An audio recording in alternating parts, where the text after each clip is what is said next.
Статистика 2021 говорит, служить среди молодежи нынче не модно. Уклонистов от армии с каждым призывом становится все больше. Комиссары не хотят прибегать к уголовным делам. Вот только призывы и беседы, как показывает практика, малоэффективны. Теперь действовать с нежелающими отдать долг родине будут по всей строгости закона. Мы стараемся, письмо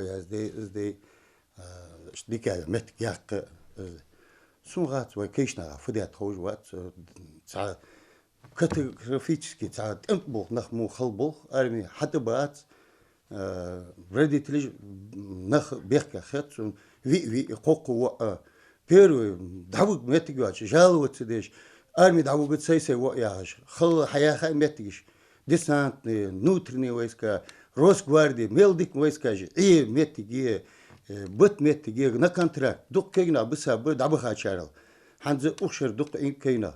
А вот Билан Амриев, напротив, в армию хочет давно. Хорошая школа жизни и проверка своего характера и возможностей. Именно этим хороша российская армия, считает юноша. Попасть хочет в войска Национальной гвардии. Однако, если определят в другую часть, тоже не расстроится. Билан, на что жалуешься?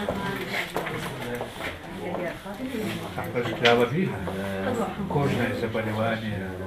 На пункте проходят медосмотр у 8 врачей узкого профиля. Среди них окулист, психолог, терапевт, невролог, стоматолог. Годен или нет, определяют тут же на месте.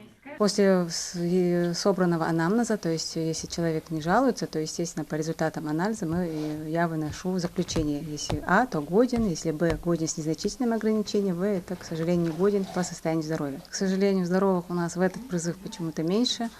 Не знаю, что сказывается, возможность пандемии, возможно, не знаю, может сезон такой вот холодный, я не знаю, но, к сожалению, категории годности А в этот призыв меньше. Очень много по глазам, очень много с давлением, может сказываться энергетические напитки, которые, к сожалению, наша молодежь часто употребляет.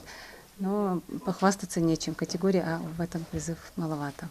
В рамках осенней призывной кампании планируется направить на службу 200 новобранцев. На данный момент армейские ряды пополнили около 170 человек. Осталась последняя отправка в рамках осеннего призыва. Ингушские ребята будут служить в различных родах войск. В основном это часть у нас в Росгвардию, очень много ребят уходит в ВКС, военно-космические силы, военно-космические войска.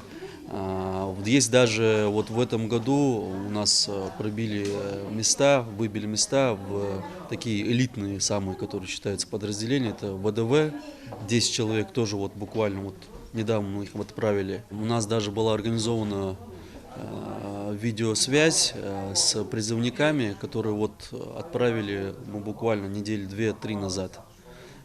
Порядка 10 человек, там даже больше было. То есть вызвали родителей их. И через видеосвязь, договорившись с командиром части, в личное время их родители поговорили со своими детьми, они рассказали, что там ничего страшного нету, что служится им хорошо и отношения хорошие. Ну, самое главное, как мы себя покажем.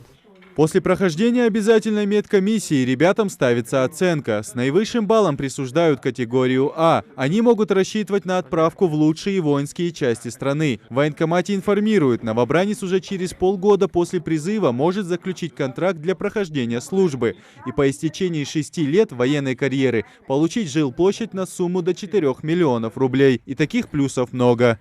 Идрис Ижиев, Магомед Дидигов, Новости 24.